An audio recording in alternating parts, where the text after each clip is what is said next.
যে মেয়েরা তাদের স্বামী নিয়ে কত স্বপ্ন দেখে, কত আশা থাকে তাদের মনে, তাদের স্বামী তাদের কত ভালোবাসবে, কত খেয়াল রাখবে, আল্লাহর কাছে প্রার্থনা করে যাতে সভ্য ভালো স্বামী তাই। আর আমি পেয়েছি একটা অসভ্য।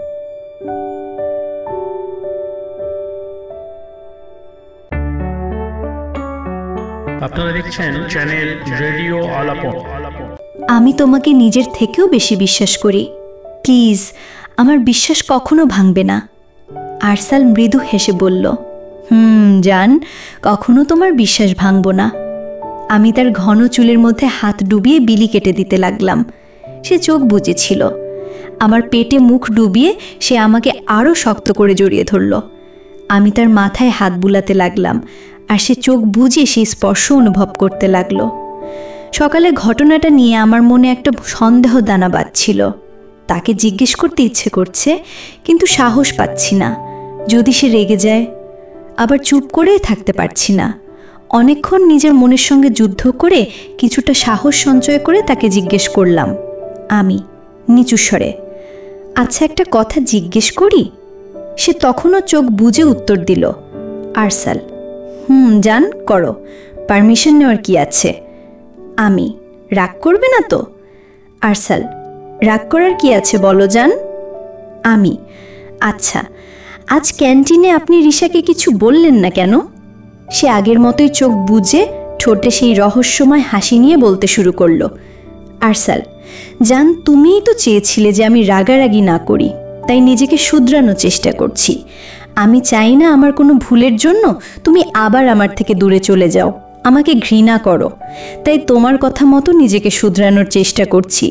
আর রইল রিশার কথা, যে যেমন কর্ম করে সে তার ঠিকই ফল পায়। রিশাও তার ফল পাবে, হয়তো তা ভয়ানক হতে পারে। তাই আমি ওকে কিছু করব না। তার কথাগুলো শুনে আমার বেশ ভালো লাগছে যে সে আমার জন্য পরিবর্তন হচ্ছে, নিজের রাগের ওপর নিয়ন্ত্রণ আনার চেষ্টা করছে। কিন্তু তার চেহারা সেই হাসিটা কেন যেন রহস্যময় লাগছে। মনে হচ্ছে এই হাসির পেছনে কোনো রহস্য লুকিয়ে আছে। তবে তার এই পরিবর্তনটা বেশ ভালো লাগছে, তাই আর কথা বাড়ালাম না। আজ নিজের মনের মধ্যেও শান্তি লাগছে, সে আমার জন্য পরিবর্তন হচ্ছে। হঠাৎ সে ঠোঁটে দুষ্টু হাসির রেখা ফুটিয়ে আমাকে বলতে লাগলো, জান, আজ নাকি ক্যান্টিনে তুমি আমার বেশ প্রশংসা করছিলে। তো জান, কি কি বলছিলে আরেকবার বলো না, তোমার মুখ থেকে আমার প্রশংসা শুনতে ইচ্ছে করছে। প্লিজ বলো না জান, কি কি বলছিলে। তার এমন বাচ্চাদের মতো মুখ দেখে আমার বেশ হাসি পাচ্ছিল। তাকে রাগানোর জন্য বলতে লাগলাম, আমি বলছিলাম যে মেয়েরা তাদের স্বামী নিয়ে কত স্বপ্ন দেখে, কত আশা থাকে তাদের মনে, তাদের স্বামী তাদের কত ভালোবাসবে, কত খেয়াল রাখবে, আল্লাহর কাছে প্রার্থনা করে যাতে সভ্য ভালো স্বামী তাই। আর আমি পেয়েছি একটা অসভ্য লোক যে শুধু আমাকে বকে, একটুও ভালোবাসে না। আমার কি কপাল। আমার কথা শুনে সে দ্রুত চোখ খুলে ফেলল। আমার চেহারায় দুষ্টু হাসি দেখে সে বেশ বুঝতে পারলো আমি তার সঙ্গে মজা করছি। আমার কোল থেকে মাথা উঠিয়ে সে আমাকে ধপ করে বিছানায় ফেলে আমার উপর উঠে এলো। তার দুই হাতের আঙুলের ফাঁকে আমার আঙুল ঢুকিয়ে চাপ দিয়ে ধরল। তার চোখে ভয়ঙ্কর নেশা আর ঠোঁটে শয়তানি হাসি। তার এই রূপ দেখে আমার বেশ ভয় লাগছে, না জানি আবার কি করে। আমি বড় ঢোক গিলে বলতে লাগলাম, মানে আপনি কি করছেন? আরসাল, মানে আমি তো অসভ্য, তাই না? তো একটু অসভ্যগিরি দেখাই। আর কি জানো, হ্যাঁ, আমি তো একটু ভালোবাসি না, শুধু বকি, তাই একটু ভালোবাসি তোমাকে, তাহলে আর কোনো অভিযোগ থাকবে না। সে যেন এমন একটা সুযোগেরই অপেক্ষায় ছিল, আর এই সুযোগটা আমি তাকে দিয়ে দিলাম। এখন নিজের উপরই রাগ হচ্ছে কেন তাকে রাগাতে গেলাম। এখন তার এই লাভ টর্চার সহ্য করতে হবে। কাজটা এমন হলো যে আমি নিজের পায়ে নিজেই কুড়াল, হাতুড়ি, বটি, দা সব মারলাম। সে আস্তে আস্তে আমার ঘাড়ের কাছে মুখ ডোবালো। একের পর এক চুমু দিতে লাগলো ঘাড়ে, প্রত্যেকটা শব্দ করে। তার এই স্পর্শে আমার মধ্যে ঝড় বয়ে যাচ্ছে, পাগল করে দিচ্ছে। তার স্পর্শে আমি কেঁপে কেঁপে উঠছি। মনের মাঝে এক অজানা শিহরণ তৈরি করছে। সে আমার এক হাতের বাঁধন ছেড়ে আমার কোমরে হাত বুলাতে বুলাতে আমার দিকে তাকিয়ে মাতাল কণ্ঠে বলতে লাগলো, জান, শাড়ি পরে শুধু এভাবে শুধু আমার সামনে আসবে, বুঝেছ জান? তোমাকে এভাবে দেখার অধিকার শুধু আমার। সকাল থেকে তোমাকে এভাবে দেখে বেশ লোভ হচ্ছিল, এমন একটা সুযোগের অপেক্ষায় ছিলাম। চ্যানেলটি এখনও যারা সাবস্ক্রাইব করেননি তারা সাবস্ক্রাইব করে পাশে থাকুন। ফাইনালি তুমি তা করে দিলে, থ্যাংক ইউ জান। তারপর সে আমার ঘাড়ের কাছে কামড় দিল। আমি ব্যথায় আহ করে উঠলাম। সে সেখানে আবার চুমু দিয়ে দুষ্টু হেসে বলতে লাগলো, এইটা ছিল আমাকে অসভ্য বলার আর আমি তোমাকে ভালোবাসি না তা বলার শাস্তি জান। বলেছিলাম না যে বিয়ের পর তুমি কোনো ভুল করলে তার শাস্তিস্বরূপ এমন কামড় দেব, এখন থেকে এটাই তোমার শাস্তি। আমি রেগে তার হাতে কামড় বসিয়ে দিলাম। সে মুচকি হেসে কামড় দেওয়া জায়গায় চুমু দিয়ে বলতে লাগলো, উফ জান, এটাই তো চাচ্ছিলাম, আমার শরীরে তোমার দেয়া কোনো চিহ্ন থাকুক। যাক, ফাইনালি তা হলো। আমি তাকে রেগে ধাক্কা দিয়ে সরিয়ে তার দিকে অগ্নি দৃষ্টি নিক্ষেপ করে শাড়ি ঠিক করে নিচে চলে যেতে লাগলাম। সে পিছন থেকে ডাক দিয়ে বলতে লাগলো, জান্নুন, এটা জাস্ট ট্রেলার, পিকচারের চেয়ে ভয়ানক হবে। আমিও তাকে মুখ ভেঙচি দিয়ে বলতে লাগলাম, আমিও আপনাকে ছেড়ে দেব না। সে আবার দুষ্টু হেসে বলতে লাগলো, জান, তোমাকে ছাড়তে গিয়ে বলেছে, আমি চাই তুমি আমাকে এমন আরও কামড় দাও। আমি তাকে কিছু না বলে তার দিকে অগ্নিদৃষ্টি নিক্ষেপ করে নিজে চলে আসলাম। সে বিছানায় বসে শব্দ করে হাসতে লাগলো। আমি নিচে সিঁড়ি দিয়ে নামতেই দেখি বড়মা বিলের কার্ড সিলেক্ট করছেন। সামনে দুজন লোক বসে আছে, তারা এক এক করে কার্ড দেখাচ্ছে। আমাকে সিঁড়ি দিয়ে নামতে দেখেই বড়মা বলতে লাগলেন, আমি এখনই রহিমকে উপরে পাঠাতাম তোমাকে ডাকতে। যাক, ভালোই হয়েছে তুমি নিজে এসে পড়েছ। আরসাল কই? আমি কিছু বলতে যাব তার আগেই পিছন থেকে সে বলতে লাগলো, আম্মু আমি এখানে। পিছনে তাকিয়ে দেখি সে তার বিশ্ববিখ্যাত শয়তানি হাসি নিয়ে দাঁড়িয়ে আছে। আমিও তার দিকে গুরুত্ব না দিয়ে বড়মার দিকে তাকালাম। বড়মা বলতে লাগলেন, সায়রা, আরসাল, তোমরা কার্ড সিলেক্ট করো, দেখো কোনটা চয়েস হয়। আমি তো চয়েস করতে পারছি না। আমি কার্ড দেখতে লাগলাম। সবসময়ের মতো সিম্পল জিনিসই আমার পছন্দ হলো। আমি অফ হোয়াইটের মধ্যে স্টোনের কাজ করা কার্ড পছন্দ করলাম, যা দেখতে খুব সিম্পল কিন্তু বেশ এলিগেন্ট আর আনকমন। আমি বড়মাকে দেখালাম, বড়মারও বেশ পছন্দ হলো। আর আমার পছন্দ করা কার্ড আরসেলেরও পছন্দ হলো। তারপর বড়মার পাশে বসার লোকটি গহনার ডিজাইন দেখাতে লাগলো। প্রত্যেকটা ডিজাইনই বেশ আনকমন। বাইরের ডিজাইন সবগুলো গোল্ডের মধ্যে বেশ চমৎকার তাজ, মুগ্ধ করার মতো। আমাকে পছন্দ করতে বলল, কিন্তু আমার তো নিজের কোনো পছন্দই নেই, কারণ সবসময় আম্মুই জুয়েলারি সিলেক্ট করে দিয়েছে। আর আমি এমনিতেও গোল্ডের গহনা করতে খুব একটা পছন্দ করি না, কিন্তু মাঝে মাঝে আগে আম্মুর বকুনি খাওয়ার ভয় পড়তে হতো। যেহেতু আমার কোনো পছন্দ নেই, তারপরে একটা সিম্পল গোল্ড সেট পছন্দ করলাম। বড়মাকে তা দেখালাম। বড়মা তা দেখে বলতে লাগলেন, তুমি আমার একমাত্র ছেলের বউ, তোমার জন্য আমি আনকমন কিছু চাচ্ছি, যা সবচেয়ে অন্যরকম থাকবে, নজর কাড়া, ঠিক তোমার মতো। ভারী কিছু পছন্দ করো, যা পড়লে পুরো অনুষ্ঠানে সবাই তোমার দিকে তাকিয়ে থাকে। আমি অ্যাকচুয়ালি বড়মা, আমার জুয়েলারি সম্পর্কে তেমন ধারণা নেই, আপনি চয়েস করেন। বড়মা, ওকে, আমি চয়েস করে দিচ্ছি। বড়মা হেভি গোল্ড সেট পছন্দ করলেন। পুরো সেটটা সত্যিই অসাধারণ আর আনকমন। বড়মার চয়েস সত্যি খুব সুন্দর। লোক দুটো চলে গেল। বিয়ের ডেট 1 সপ্তাহ, অনেক কাজ, এত বড় অনুষ্ঠান, এত লোক আসবে। বড়মা বেশ চিন্তা করতে লাগলেন এখন থেকে। ওয়েডিং প্ল্যানার, মেকআপ আর্টিস্ট সব কিছু বুক করা রেখেছে। সবাই বেশ ব্যস্ত হয়ে পড়েছে এখন থেকে। আগামীকাল শপিং করতে যাবে, বড়মা আমার জানিয়ে দিলেন। কাল থেকে বাড়িতে গেস্ট আসা শুরু হবে, সবাই ওনার নানু দাদু বাড়ির আত্মীয় স্বজন। সব লিস্ট করা কমপ্লিট করা। রাতে ডিনার করে নিজের রুমে চলে গেলাম। রুমে গিয়ে ফেসবুকে লগ ইন করলাম। ফেসবুকে লগ ইন করে দেখি অনেক নোটিফিকেশনে ভরা, আর ইনবক্সে 20+ মেসেজ। আমি পুরো হাঁ হয়ে আছি।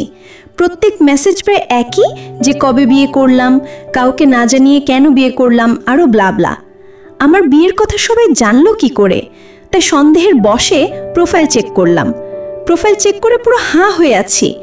রিলেশন স্টেটাস দাও ম্যারিড, উনার আইডির সাথে, আর নিকনেম দেয়া মিসেস খান। আমার আর বুঝতে বাকি রইল না এটা কার কাজ। আমি ওনার রুমে চলে গেলাম। রুমে প্রবেশ করে দেখি সে কারোর সাথে ফোনে কথা বলছে। আরসাল। ও যেন কোনো কিছু টের না পায়, সব কিছু যেন প্ল্যান অনুযায়ী হয়। ও যেন সব বিশ্বাস করে, কোনো সন্দেহ যেন না হয়। হঠাৎ আমার দিকে চোখ পড়তেই সে থতমত খেয়ে যায়। সেই হাসির রেখা টেনে বলতে লাগলো, কখন আসলে? আমি মাত্রই এসেছি। আপনি এটা কি করে করতে পারেন আমার সাথে? রেগে। আরসাল, কোনটা? আরসাল, আপনি আমার সাথে এমন কি করে করতে পারেন? কি করেছি? কেন, আপনি জানেন না? তার চেহারায় স্পষ্ট ভয় দেখা যাচ্ছিল। আমি তার কাছে এসে বলতে লাগলাম, কেন এমন করলেন? কেন, কি করেছি? আপনি আমার আইডিতে লগ ইন করে আমার নিকনেম সেট করেছেন মিসেস খান, ম্যারিড স্ট্যাটাস দিয়েছেন, আর আমার স্কুল কলেজের সব ছেলে ফ্রেন্ডকে আনফ্রেন্ড করেছেন। কেন এমন করেছেন? আমার কথা শুনে সে বেশ স্বস্তির নিঃশ্বাস ফেলে আমার দিকে তাকিয়ে বলতে লাগলো, তুমি এটার কথা বলছিলে? কেন, আপনি কি মনে করেছেন? না, কিছু না। আপনি কি আমার থেকে অন্য কিছু লুকাচ্ছেন? কই না, না তো। সত্যি? সত্যি। আমি যে আপনার, সেই ট্যাগ কি লাগানো খুব দরকার ছিল? কেন সবাইকে আনফ্রেন্ড করেছেন? আমার খুব রাগ হচ্ছে আপনার ওপর। তার চেহারায় স্পষ্ট ভয় দেখা যাচ্ছিল। সে মুচকি হেসে আমার কাছে এসে আমাকে বিছানায় বসালো। তারপর সে আমার সামনে ফ্লোরে হাঁটু গেড়ে আমার গালে নিজের এক হাত রেখে বলতে লাগলো, খুব জরুরি ছিল তা করা, জান। কারণ আমি চাই না তোমাকে কেউ কিছু বলুক, কেউ তোমাকে ডিস্টার্ব করুক। তোমার সাথে কোনো ছেলে কথা বললে আমি তা সহ্য করতে পারি না। আমার খুব কষ্ট হয়, জান। নিজের মধ্যে থাকি না, তোমাকে কষ্ট দিয়ে ফেলি। আর আমি এই সব ঘটনার পুনরাবৃত্তি করতে চাইনি, তাই তোমার আইডির ছেলে ফ্রেন্ডদের আনফ্রেন্ড করেছি। তাদের মধ্যে যাদের আমার মনে হয়েছে তাদের কোনো কুমতলব আছে, তাদের সরাসরি ব্লক করে দিয়েছি। শুধুমাত্র তোমার ফ্যামিলি মেম্বারদের আর মেয়ে ফ্রেন্ডদের রেখেছি। আপনি কি পাগল? আমি তার হাতের মধ্যে নিয়ে শব্দ করে চুমু দিয়ে আবার বলতে লাগলাম, পাগল তো শুধু তোমার জন্য। তুমি জানো না তুমি আমার কাছে কি। আমি কোনোভাবেই তোমাকে হারাতে চাই না। তোমার মূল্য আমার কাছে অনেক। আমি তোমাকে বিশ্বাস করি, অন্য মানুষকে না। কখন কে তোমার সরলতার সুযোগ নিয়ে তোমার ক্ষতি করে বসবে, যা আমি চাই না। তাই তোমাকে সব কিছুর থেকে, সকল কুনজর থেকে দূরে রাখতে চাই। তুমি আমার বউ, তোমাকে প্রোটেক্ট করা আমার দায়িত্ব। আমি চাই না কেউ তোমার কোনোভাবে ক্ষতি করুক। আর তোমার সাথে আমি অন্য কাউকে সহ্য করতে পারি না। তো আমার সহ্য হয় না কেউ তোমার দিকে কুমতলবে তাকালে। তাই আমি তোমাকে সব কিছুর থেকে প্রোটেক্ট করতে চাই। আর তুমি আমার অমূল্য সম্পদ, তো তোমার নামের পিছনে আমার নামের ট্যাগ তো লাগাবই, যাতে আমার সম্পদে কেউ নজর না দেয়। আমি তার দিকে অবাক চোখে তাকিয়ে আছি। কেউ কিভাবে এমন পাগল হয় নিজের ভালোবাসার জন্য? আচ্ছা, আমি তো বিশেষ কিছু না, না আহামরি সুন্দর, কোনো গুণও তেমন নেই। তাহলে কেন আমাকে এত ভালোবাসে? সে তো আমার থেকে বেটার কাউকে ডিজার্ভ করে, যিনি হায়ার এডুকেটেড হবে। সে যেমন সুদর্শন, তেমনি কোনো সুন্দরী কাউকে ডিজার্ভ করে। কিন্তু সে কেন আমাকেই পছন্দ করলো? আমার মধ্যে তো তেমন বিশেষ কিছু নেই। তাকে কত কষ্ট দিয়েছি, কত আঘাত করেছি, তাহলে কেন সেই এত সব কিছুর পরেও আমাকে এতটা ভালোবাসে? নিজের বউকে কিভাবে ভালোবাসতে হয়, কিভাবে সম্মান করতে হয়, কারো তার থেকে শেখা উচিত। সে কিভাবে এত সুন্দর করে ভালোবাসতে পারে? তার ভালোবাসায় সত্যি মুগ্ধ। প্রত্যেকবারই তার ভালোবাসায় আমাকে মুগ্ধ করে দেয়। হঠাৎ তার দিকে ঝুঁকে তার কপালে আলতো করে নিজের ঠোঁট দুটো ছুঁয়ে দিলাম। ছুঁয়ে তাকে বলতে লাগলাম, ঠিক আছে, আপনি যেভাবে চাইবেন ঠিক সেভাবেই চলবো, ওকে? সে কিছুটা উঁচু হয়ে আমার কপালে চুমু দিয়ে মুচকি হেসে বলতে লাগলো, জান, ঠিক আছে। আমি বিছানা থেকে উঠতে উঠতে তাকে বলতে লাগলাম, ওকে, বাই, গুড নাইট, আমি নিজের রুমে যাচ্ছি, আপনিও ঘুমিয়ে যান। হঠাৎ সে পিছন থেকে আমার হাত ধরে আটকে বলতে লাগলো, ওহো, এখন ঘুমাতে হবে না। তো কি করব? আমরা এখন বাইরে যাব। এখন? এই সময়? চ্যানেলটি এখনও যারা সাবস্ক্রাইব করেননি তারা সাবস্ক্রাইব করে পাশে থাকুন। এখন রাত 10:30 বাজে। তো আমি যেহেতু বলেছি আমরা এখন বাইরে যাব, তো যাব। সো কোনো কথা শুনতে চাই না। কিন্তু? কোনো কিন্তু না, যান, চলো। আমি আর কোনো কথা বললাম না, কারণ আমি জানি আমি কিছু বললে সে শুনবে না, তাই আর কথা বাড়ালাম না। সে আমার হাত ধরে আমাকে বাইরে নিয়ে এলো। আমিও তাকে কোনো বাধা দিলাম না। সে আমার হাত ধরে আমাকে গাড়িতে বসিয়ে আমার পাশে ড্রাইভিং সিটে বসে গাড়ি স্টার্ট দিল। হালকা শীত পড়ছে, ঠান্ডা ঠান্ডা পরিবেশ, জানালার কাচ খোলা, গাড়ি স্পিডে চলছে। আমার অবাধ্য চুলগুলো বাতাসে উঠছে। ওনার দিকে তাকিয়ে দেখি ওনার ঠোঁটে মিষ্টি হাসি। রাতে এমন লং ড্রাইভ বেশ ভালো লাগছে। গাড়ি সাবার স্ট্যান্ড ছেড়ে শিমুলতলার দিকে যাচ্ছে। হঠাৎ গাড়ি থামল MK টাওয়ারের সামনে। সে আমার দিকে তাকিয়ে আমাকে গাড়ি থেকে নামতে বলল। আমিও তার কথা মতো গাড়ি থেকে নেমে গেলাম। সে আমার হাত ধরে আইসক্রিম পার্লারের ভিতরে নিয়ে গেল। আমি ওনার এই সময় আইসক্রিম পার্লারে আসার দেখে অবাক হয়ে তার দিকে তাকালাম। সে মিটি মিটি হাসছে। আমি তাকে জিজ্ঞাসা করতে লাগলাম, এত রাতে এখানে আসার জন্য আপনি বাড়ি থেকে এসেছেন? আমি জানি তোমার আইসক্রিম ফেভারিট, আর রাতের সময় লং ড্রাইভও বেশ পছন্দ করো, তাই ভাবলাম তোমার সাথে রাতের লং ড্রাইভে আসি, আর সাথে তোমার ফেভারিট আইসক্রিমও খাবো। শুনেছি এখানকার আইসক্রিম বেস্ট, তাই ভাবলাম তোমার সাথে বেরোই, তোমার মাইন্ডও কিছুটা ফ্রেশ হয়ে যাবে। ও আচ্ছা, তাই? Thank you so much. আমার খুব ইচ্ছে ছিল এমন রাতে লং ড্রাইভে যাওয়ার আর আইসক্রিম খাওয়ার। জানি তো, জান। কি করে জানলেন? ওইটা সিক্রেট। ও আচ্ছা, তাই? সে আমার হাত ধরে ভিতরে নিয়ে গেল। ভিতরে গিয়ে চকলেট আইসক্রিম অর্ডার করলো। আমি তার দিকে অবাক চোখে তাকিয়ে আছি, কারণ সে কি করে জানে যে আমার চকলেট আইসক্রিম পছন্দ? আমি তোমার সব কিছু জানা আছে জান, আর এটা তো শুধু তোমার পছন্দই। ও আচ্ছা, তাই? আইসক্রিমটা নিয়ে আমরা গাড়িতে উঠে পড়লাম। আইসক্রিমটা অসাধারণ। ওপরে চকলেট সস আর চকলেট বার, উপরে কাজু বাদাম, জাস্ট ওয়াও।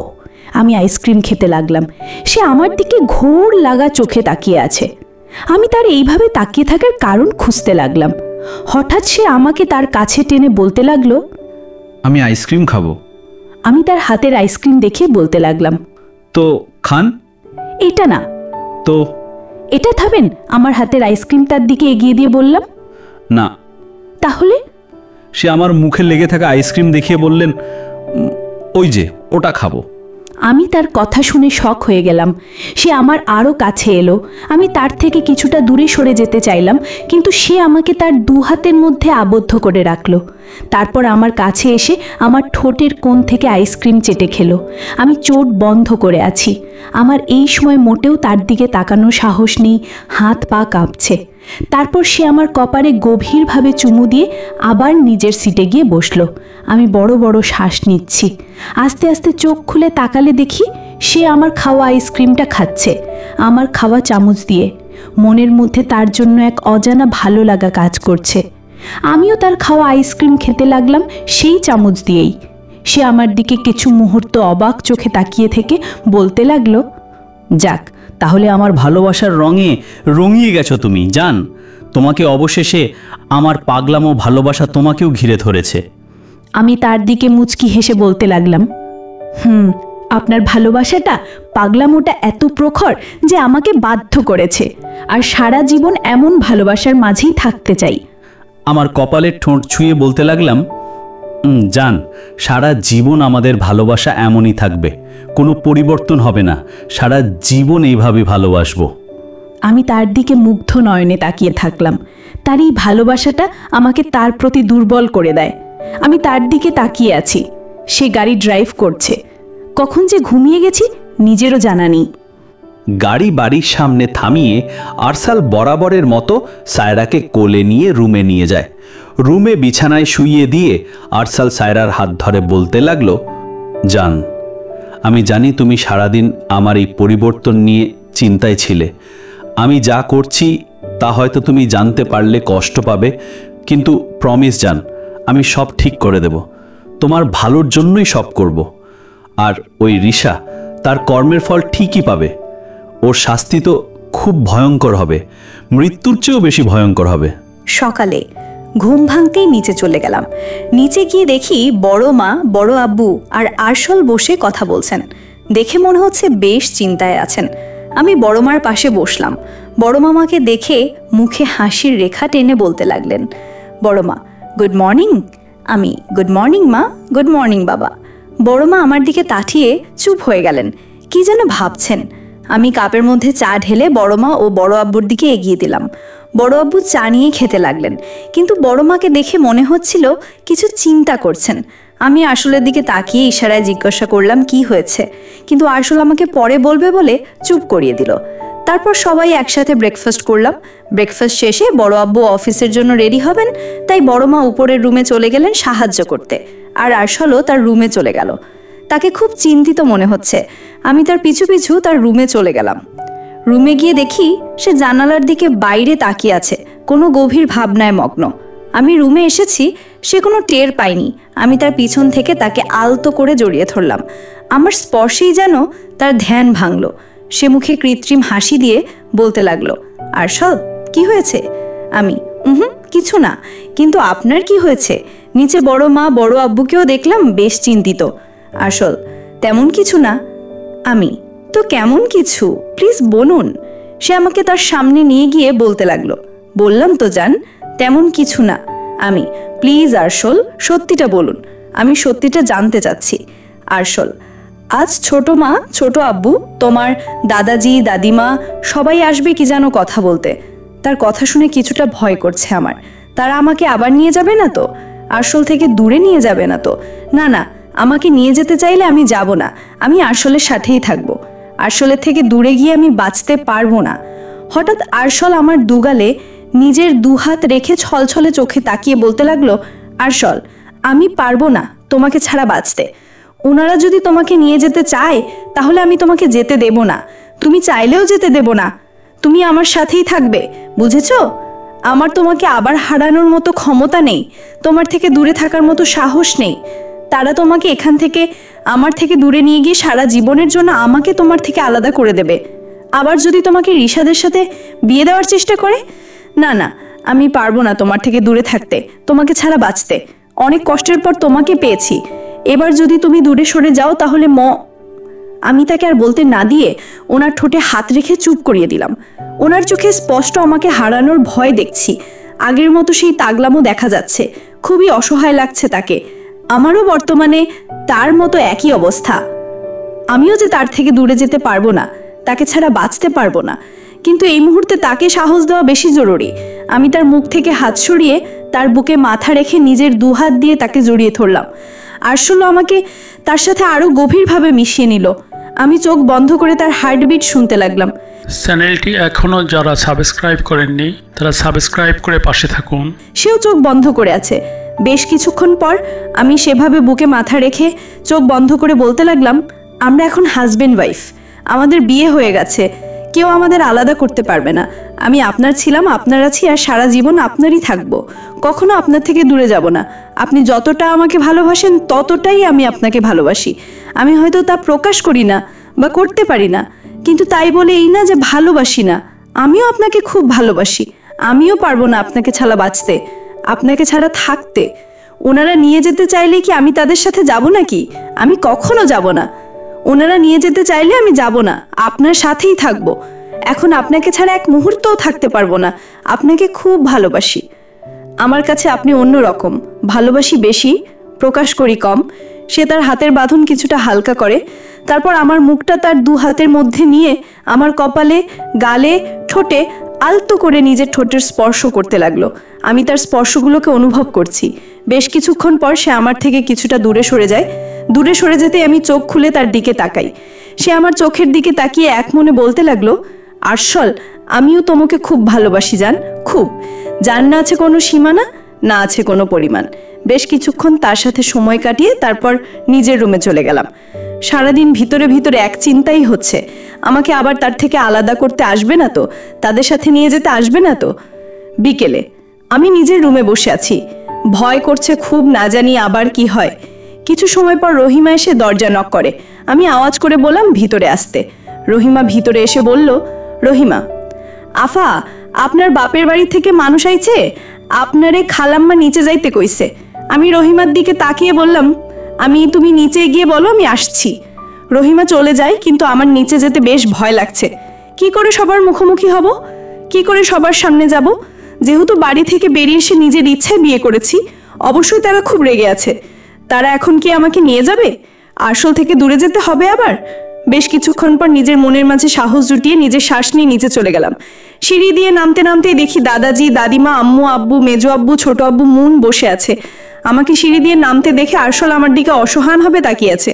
আমি তার দিকে একবার তাকিয়ে সিঁড়ি দিয়ে নেমে মাথা নত করে সবার সামনে দাঁড়ালাম। বড় মা আমাকে ওনার পাশে বসিয়ে দিলেন। আমি নিচের দিকে তাকিয়ে আছি, সামনে সবাই বসে আছে। বাড়ির সবার নজর আমার দিকে। বুঝতেই পারছি সবাই বেশ রেগে আছে। দাদাজি গম্ভীর গলায় আমাকে উদ্দেশ্য করে বলতে লাগলেন, তোমাকে আর কি বলবো, তুমি তো আমাদের মান সম্মান শেষ করে দিয়েছো, নিজের দেওয়া কথা রাখোনি, তোমার চেহারা দেখারও ইচ্ছা নেই। আজ শুধু এখানে এসেছি নিজেদের সম্মানের জন্য। প্রায় সবাই জানে তোমাদের আরশোলে ও আরশোলের বিয়ের কথা, সামনে তোমাদের বিয়ে, তা সবাই জানে। সবার মনে একই প্রশ্ন, আমাদের বাড়িতে কেন কোনো অনুষ্ঠান হচ্ছে না? বিভিন্ন সমালোচনা করছে। তাই নিজেদের ফ্যামিলি রেপুটেশনের কথা চিন্তা করে আমি একটা সিদ্ধান্ত নিয়েছি যে তোমাদের বিয়ে মেনে নেব। তোমাদের বিয়ের সকল ফাংশন আমাদের বাড়িতেও হবে। আমারই সিদ্ধান্ত শুধু নিজের সম্মানের জন্য, যাতে তোমার জন্য আমাদের আর হাসির পাত্র না হতে হয়। কিন্তু মন থেকে কখনো তোমাদের আর এই বিয়ে মেনে নেব না। আমার দাদাজির কথাগুলো তীরের মতো বিচ্ছে, খুব কষ্ট লাগছে। আমি ছলছলে চোখে সামনে তাকালাম। সামনে তাকিয়ে দেখি সবার চোখে আমার জন্য রাগ আর ঘৃণা। হয়তো এমনটাই হবার কথা। আম্মু রেগে বলতে লাগলেন, যা করেছো তা করেছই, তোমাকে আর কি বলবো, কিছুই বলার নেই। মান সম্মান সব শেষ করে দিয়েছো, কথাও রাখোনি। এখন আমার সাথে বাড়িতে চলো, সেখানেই সব ফাংশন হবে, সেখান থেকেই তোমার বিদায় হবে। আমি চাই না আর কোনো তামাশা হোক তোমার জন্য। এমনি অনেক কিছু হয়েছে, অনেক অসম্মানিত হতে হয়েছে। নতুন করে কিছু চাই না, কোনো সমালোচনা চাই না। আম্মুর কথাগুলো খুব কষ্ট লাগছে, চোখ থেকে পানি ঝরছে। তারপর সবাই আলোচনা করে শেষে সিদ্ধান্ত নিল যে আমি এখন সবার সাথে আমাদের বাড়িতে যাব, সেখান থেকে বিয়ের অনুষ্ঠান হবে, সব ফাংশন হবে। আসলে নিয়ে অমত করে যে সে যেতে দেবে না আমাকে, এখানেই সব অনুষ্ঠান হবে। কিন্তু সবার জোরাজুরিতে সে মানতে বাধ্য হয়। আমি আর মুন উপরে চলে গেলাম প্যাকিং করতে। মুন এসেছি আমাকে প্যাকিংয়ে হেল্প করতে। এখনই সবার সাথে বাড়িতে যাব। আমি প্যাকিং করছি, মুন সাথে সাথে আমাকে হেল্প করছে। হঠাৎ দরজায় কারোর প্রবেশে পিছনে তাকালাম, দেখি সে দাঁড়িয়ে আছে। মুন তাকে দেখে চলে যায়, সে ভিতরে প্রবেশ করে। গল্পটি আপনাদের কেমন লাগলো কমেন্ট করে আপনাদের মতামত জানান। আমাদের জীবন কথা চ্যানেলটি সাবস্ক্রাইব করুন এবং বন্ধুদের সাথে ভিডিওটি শেয়ার করুন।